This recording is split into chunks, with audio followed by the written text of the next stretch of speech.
Assalamualaikum warahmatullahi wabarakatuh. Selamat sore, salam sejahtera.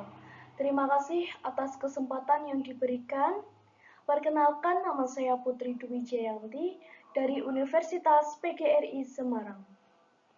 Sebelumnya, saya akan mempresentasikan penelitian saya yang berjudul Pembuatan Hebel bata ringan dengan memanfaatkan limbah styrofoam.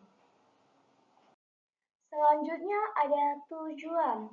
Yang pertama, untuk mengetahui metode pengerjaan desain bata ringan yang memanfaatkan limbah styrofoam jika dilakukan dengan metode CLC.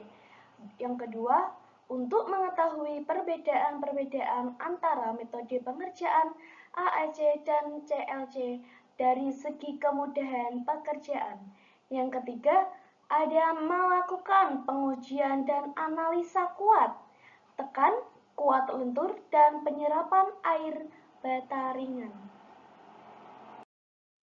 Di sini ada juga manfaat. 1.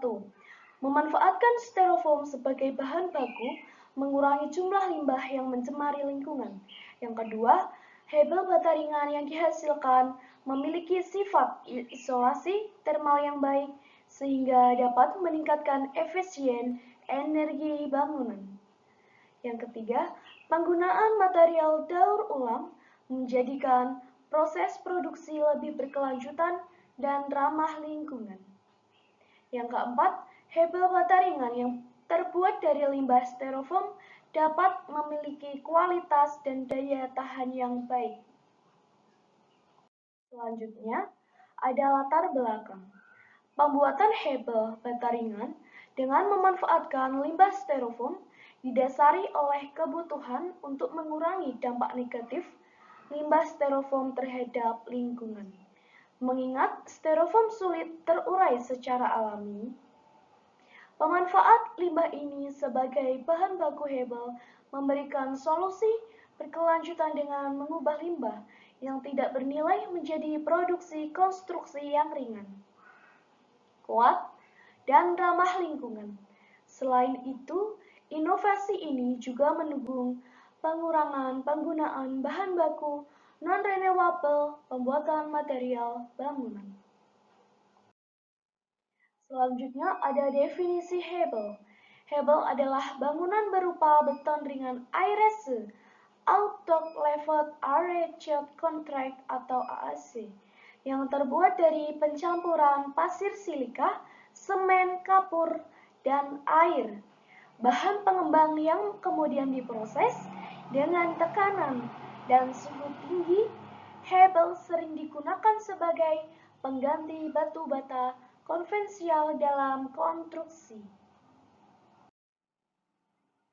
Selanjutnya ada metode penelitian. Yang pertama, metode observasi. Apa itu metode observasi?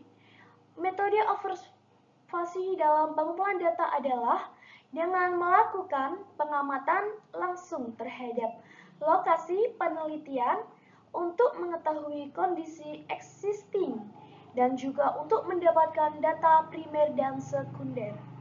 Yang kedua ada metode wawancara.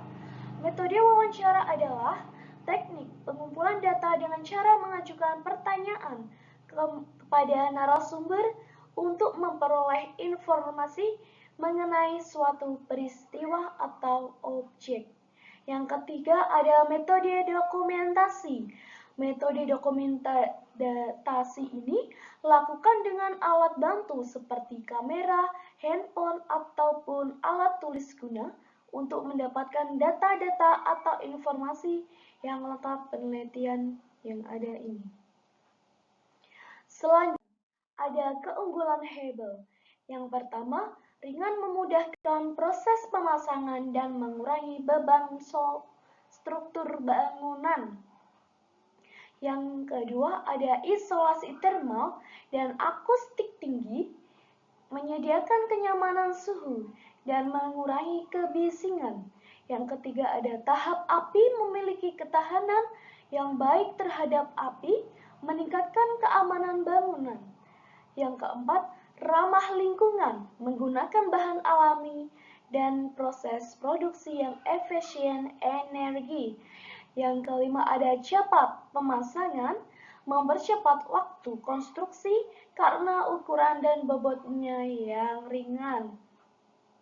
Yang keenam, kekuatan dan daya tahan memiliki kekuatan struktural yang baik dan tahan lama terhadap cuaca. Selanjutnya ada proses pembuatan. Yang pertama, pengolahan styrofoam. Hancurkan limbah styrofoam hingga ukuran kecil. Larutkan styrofoam menggunakan katalis hingga menjadi cairan homogen.